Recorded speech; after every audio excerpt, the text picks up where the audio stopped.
When and how the shield can be your friend. There has been much discussion on the use of shields. One concern is whether it reduces milk flow and therefore milk supply. Another is that the baby may become habituated to it. But even with excellent positioning, there are times when the baby cannot latch and suck well. As with many decisions, it is a question of using the right type for the right reason and at the right time. Historically, there have been many types of shields, which just goes to show sore nipples and poorly latching babies have always been with us. There have been shields made of various metals, including lead, also glass, thick rubber, and they were made in many interesting shapes.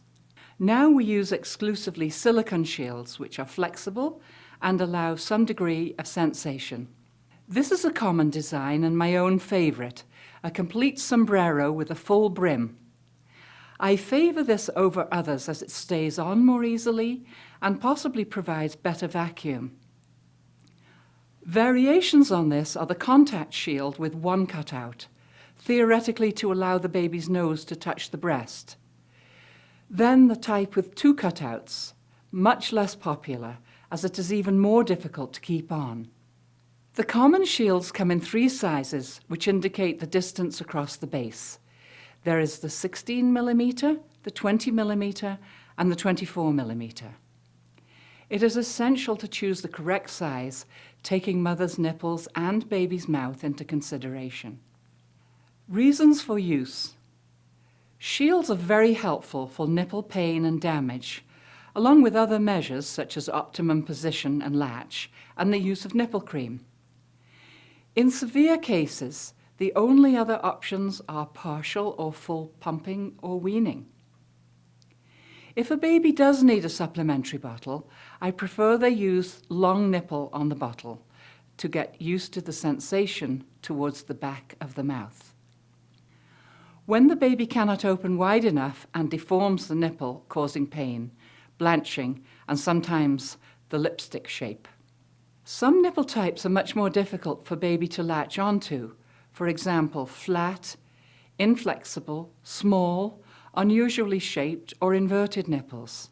This is an ideal shaped nipple, but even so, some babies do not latch well. A weak, small, or premature baby may not be able to draw the nipple into the mouth strongly enough to touch the hard palate and trigger active sucking. The bottle-habituated baby may not recognize the nipple.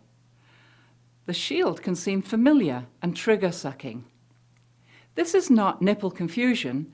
The baby knows how best to obtain the milk.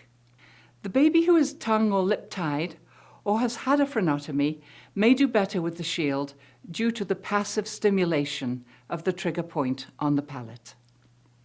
Using the 20 millimeter shield for a lip-tied baby due to mother's pain. Baby with a high palate often cannot obtain enough palate stimulation to trigger sucking, and the shield can help by filling the larger than usual vertical space between the tongue and the palate.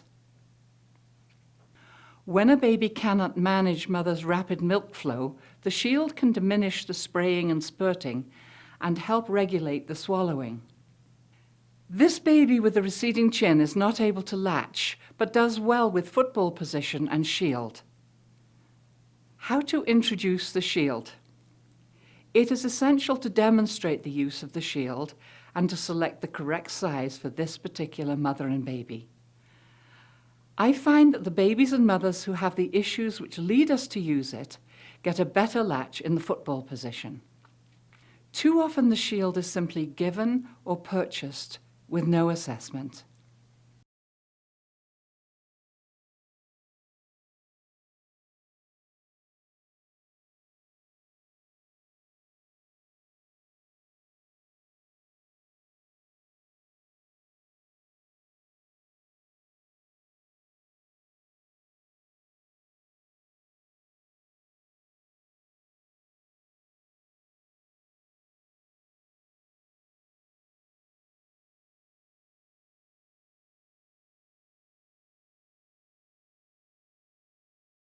The only use of the 16mm could be short-term and for a very small baby, simply to get the baby used to being at the breast. In some cases, it would be beneficial to supplement with the supplementary nursing system or syringe and maybe pump afterwards. The 20mm will probably fit the smallish to average nipple and is often a good start as it is relatively easy for most babies. In case of the average or larger than average nipple, I prefer the 24mm. A large proportion of babies can manage this, especially if they have been using the 20 successfully. The use of the 24 can lead to better eventual latching on the bare breast for almost all babies, as it induces the baby to open wider. Babies are by nature conservative and will be surprised and may be unwilling to try the shield. I have found it helpful to induce the baby to accept the shield by dripping milk onto it or into the corner of the mouth with a dental syringe. There should be some monitoring while shields are in use to ensure supply does not go down, and pumping advice can be given if needed. In fact, with proper selection and use, the shield can be helpful in keeping up the milk supply due to reduced pain and better sucking. In most cases, weaning off the shield is very successful. I usually recommend weaning by starting feeds with the shield, and when the baby is enthusiastically sucking and has softened the front part of the breast, take the baby off, sneak the shield off, make a sandwich with the breast. Very often the baby will continue sucking, but it may take a few tries.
A word about inverted nipples.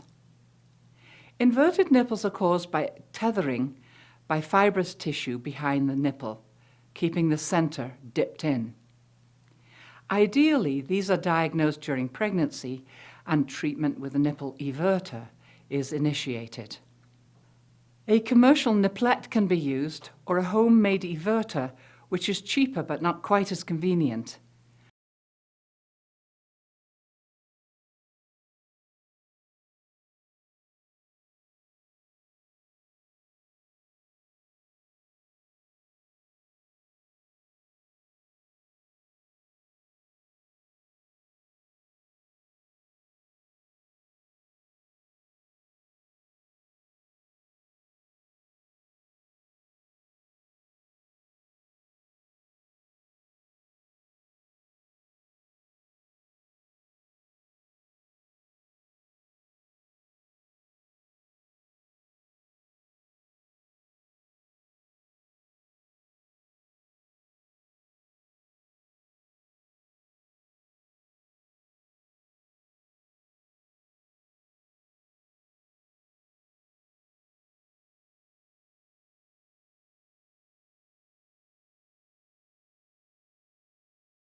Either one is usually used for up to 20 minutes or as convenient twice a day.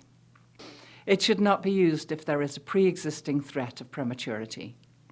Typically, the nipple will become increasingly flexible and will evert further with continued use. but it may spontaneously invert when not used. It is still very helpful, though, because the nipple can be digitally everted for the baby as the tethering behind the nipple will be significantly loosened. A nipple shield remains an excellent option in this situation, especially in the early days.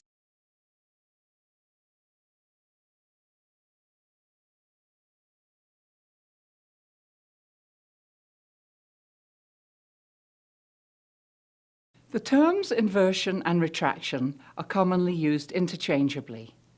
Nipple inversion can be congenital, meaning it was present throughout the person's life and is benign, or acquired.